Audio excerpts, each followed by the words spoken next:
The shovel hit rock again. Ezekiel Thornfield cursed under his breath, wiping sweat from his weathered face as he stared down at the half-dug grave behind his cabin. 6 feet long, 3 feet wide, just the right size for a man who'd given up on everything. The morning sun beat down mercilessly on the barren Texas landscape, and he'd been digging since dawn. He'd planned it all out. Finish the hole by noon, write a letter explaining why his ranch should go to the bank, then use his father's old revolver to end 37 years of misery. No family to mourn him, no friends to miss him, just another forgotten soul in a land that chewed up dreamers and spat out bones.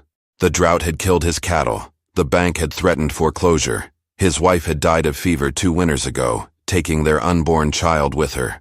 What was left for a man who'd lost everything that mattered? Ezekiel threw another shovelful of dirt, each strike against the hardpan a countdown to his final hour. But then he heard it, a sound that didn't belong in his world of silence and self-pity. A woman's voice, weak and desperate, calling from somewhere near his front gate. Ezekiel dropped the shovel and grabbed his rifle, thinking it might be another trick from those land grabbers who'd been circling his property like vultures. He'd made it clear he wouldn't sell, but desperate men did desperate things. As he rounded the corner of his cabin, he saw her, a young woman, maybe 19 or 20, collapsed against his wooden gate. Her dress was torn and dirty, her dark hair matted with dust and sweat. But what made Ezekiel's heart skip was her condition. She was heavy with child, probably 8 months along, and she was barely conscious. Her lips moved soundlessly as she tried to speak, one trembling hand pressed against her swollen belly. Blood stained the hem of her dress and her face was pale as winter moonlight. This wasn't some scheme or trap. This was a dying woman who needed help, and she'd somehow found her way to the one man in 50 miles who'd been planning to join her in the grave. Ezekiel stood frozen, staring at this unexpected gift of purpose that had literally collapsed at his doorstep. The same shovel he'd been using to dig his own grave might now be needed to bury someone else entirely. But first, he had to decide if he still had enough humanity left to try and save her. Ezekiel dropped his rifle and rushed to the gate, his boots kicking up dust as he knelt beside the unconscious woman. Up close, he could see she was just a girl, younger than he'd first thought, with delicate features that spoke of a gentler life than whatever had brought her to his doorstep. Her breathing was shallow, and when he pressed his hand to her forehead, her skin burned with fever. He'd seen enough sickness to know she was in bad shape, but the baby, that was what worried him most. Her dress was soaked with more than sweat, and the dark stains told a story he didn't want to read. Time was running out for both of them. Without thinking, Ezekiel scooped her into his arms, surprised by how light she felt despite her condition. As he carried her toward his cabin, she stirred slightly, her eyes fluttering open to reveal the bluest irises he'd ever seen. For a moment, they focused on his face, and her cracked lips tried to form words. Her voice came out as barely a whisper, but he heard it clearly in the desert stillness. "Please," she said, "don't let my baby die." The words hit him like a physical blow. Here was someone fighting to bring life into the world, while he'd been digging a hole to escape it.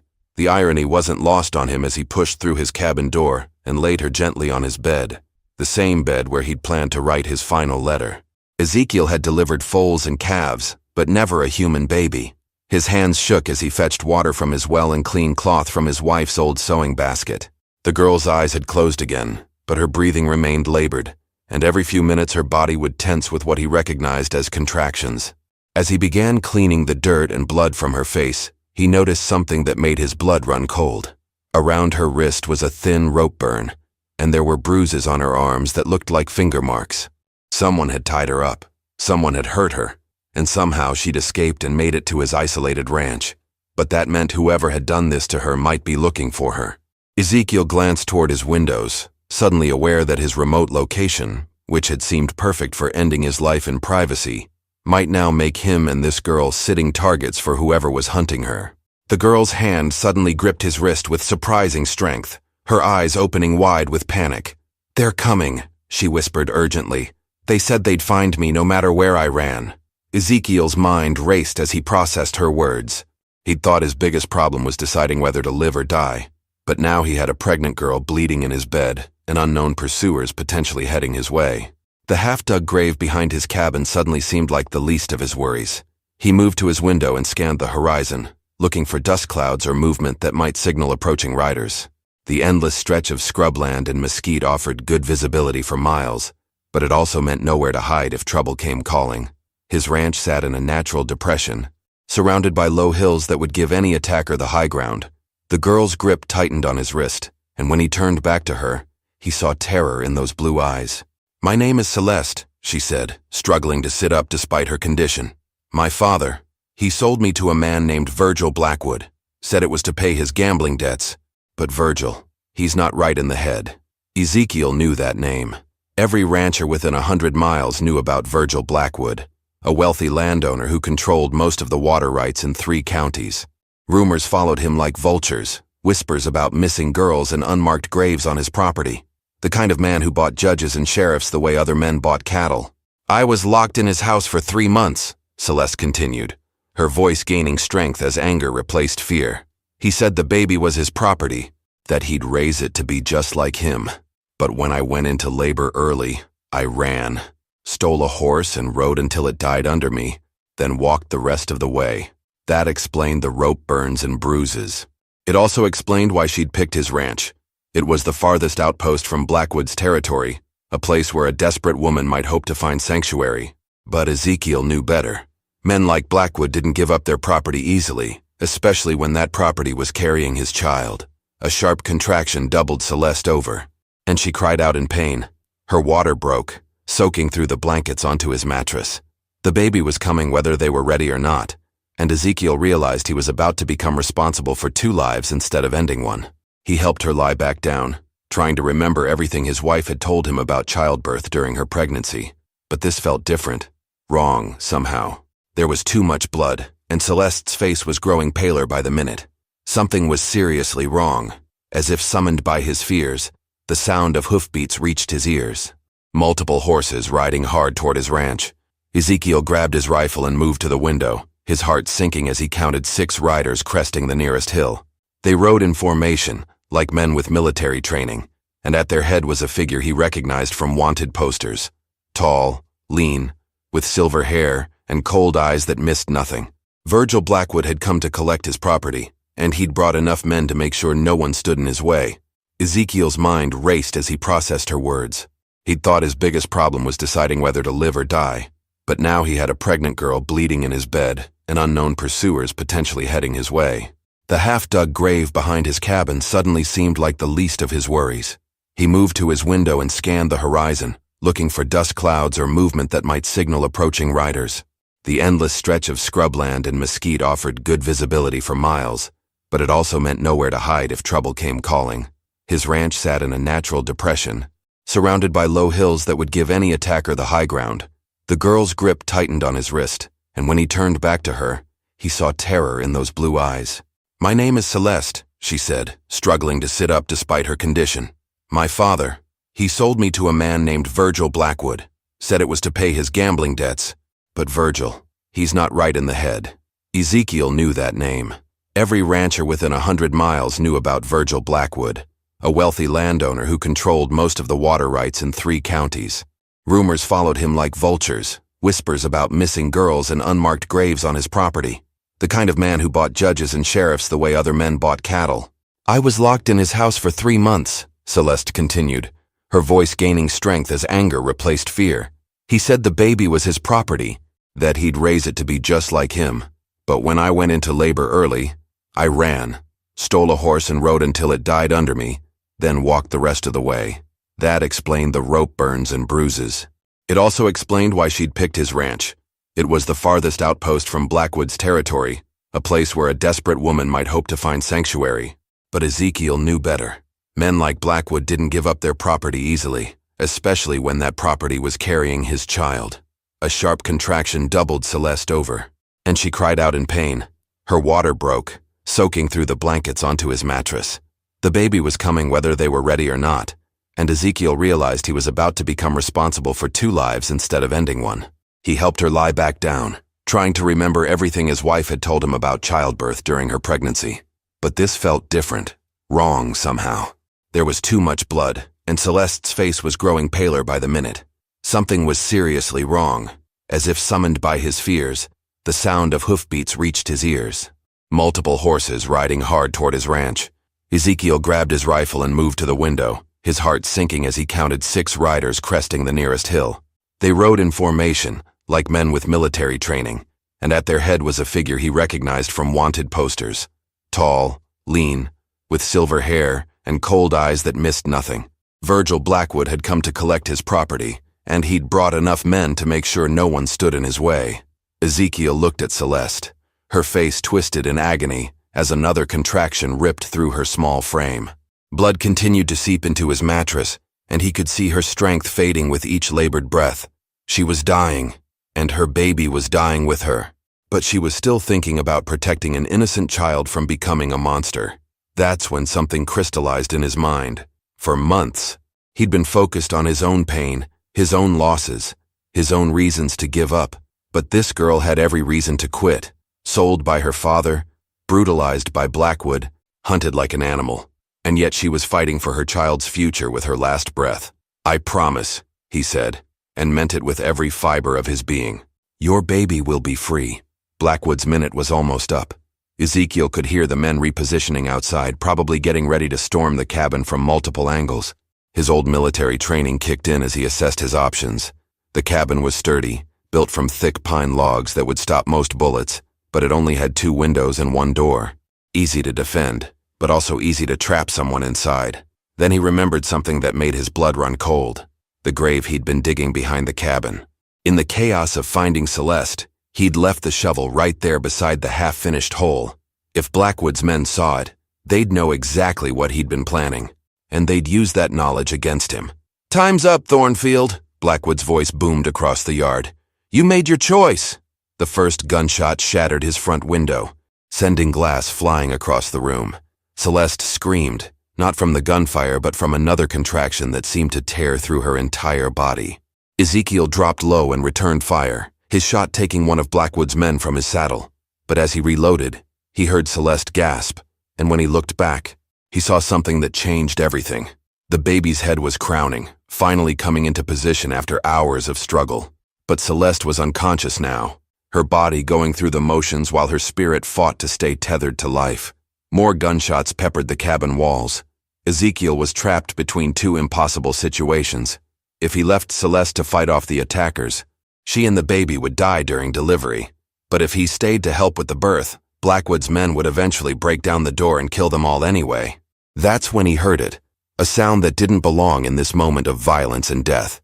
The thin, reedy cry of a newborn baby, fighting its way into a world that seemed determined to destroy it before it could take its first breath.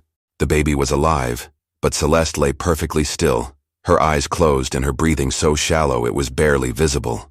Ezekiel realized with growing horror that he might have just witnessed the moment when this brave young woman gave her life to bring her child into the world. If you're enjoying this story, make sure to subscribe to the channel for more incredible tales from the Old West. Outside, Blackwood's voice cut through the gunfire with deadly certainty. "I smell smoke, Thornfield. We're burning you out."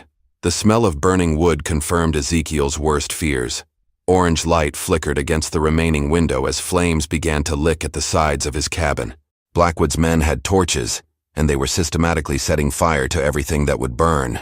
Soon he'd have to choose between burning alive or stepping outside to face 6 guns. But first, he had to deal with the miracle in front of him. The baby was small but breathing, its tiny lungs filling with air as it cried with surprising strength. Ezekiel had no experience with newborns, but he knew enough to clean the child's face and wrap it in one of his clean shirts.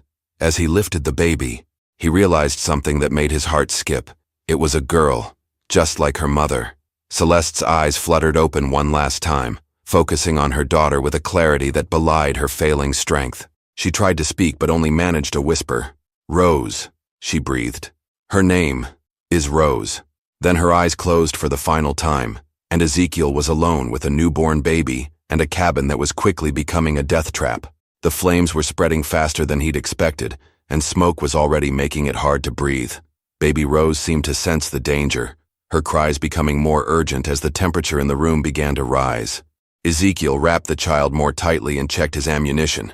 3 bullets left in his rifle, 2 in his pistol.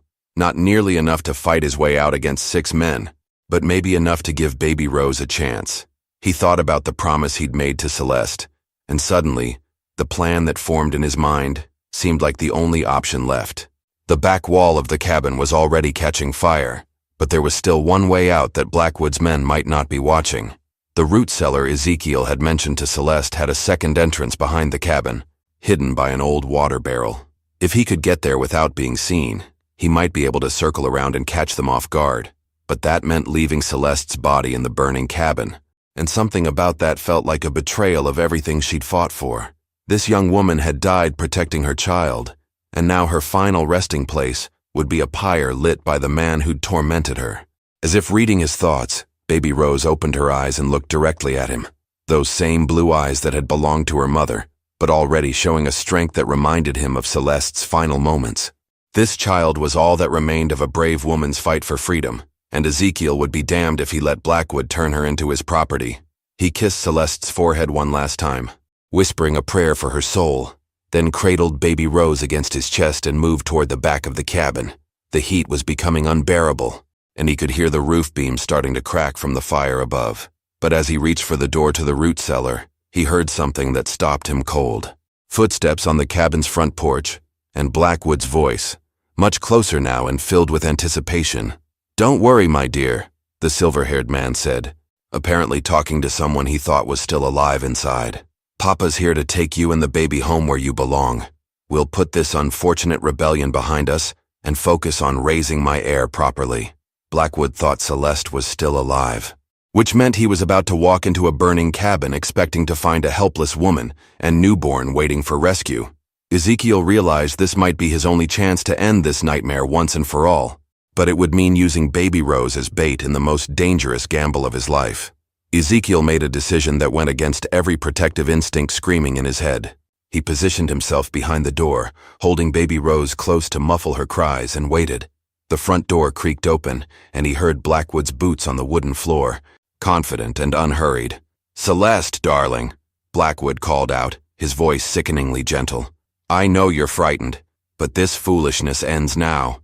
Where's my baby?" The silver-haired man moved deeper into the burning cabin, apparently unbothered by the smoke and flames. Ezekiel could see his shadow through the doorway, tall and predatory, searching for his prey. This was a man so arrogant he'd walked into a death trap believing himself untouchable. When Blackwood finally saw Celeste's still form on the blood-soaked bed, his reaction wasn't grief or shock, it was rage. "You stupid girl," he snarled. "You'd rather die than live as my wife? Fine, but my child better be alive, or I'll burn down every ranch from here to Mexico until I find who helped you." That's when Ezekiel stepped out from behind the door, his rifle trained on Blackwood's chest. The older man spun around, his hand moving toward his pistol, but froze when he saw the bundle in Ezekiel's arms. "Your child is safe," Ezekiel said quietly. "But she's not your property. She's a free American citizen, born on free soil." Blackwood's cold eyes fixed on Baby Rose, and Ezekiel saw something inhuman flicker across his face. This wasn't a man looking at his own child. This was a predator calculating the value of his prize. "Give me the baby, Thornfield, and I might let you walk away from this. Keep her, and I'll make sure you die slower than you can imagine." But Ezekiel had already made his choice. The same resolve that had carried him through the war, through his wife's death, through months of despair, now crystallized into something unbreakable. He thought about Celeste's final words, about the promise he'd made, about the half-dug grave behind his cabin that suddenly seemed like a symbol of his old life ending, and something new beginning. "The only thing walking away from here," Ezekiel said, "is this child, to a place where she'll grow up free." Blackwood's hand moved toward his gun, but the burning roof beam above chose that moment to give way. It crashed down between them in an explosion of sparks and flame, separating the two men but also blocking Ezekiel's shot. Through the smoke and fire, he heard Blackwood cursing and scrambling toward the door. Ezekiel ran for the root cellar, Baby Rose crying against his chest as the cabin began to collapse around them. He could hear Blackwood shouting orders to his men outside, reorganizing for a final assault. But when Ezekiel emerged from the hidden cellar entrance behind the cabin, he found something that gave him hope for the first time in months. 3 of Blackwood's men lay unconscious near their horses, and a 4th was tied up with his own rope. Standing over them, smoking a cigarette with casual confidence, was a woman Ezekiel recognized, Deputy Marshal Kate Sullivan, the only law enforcement officer in the territory who couldn't be bought or intimidated.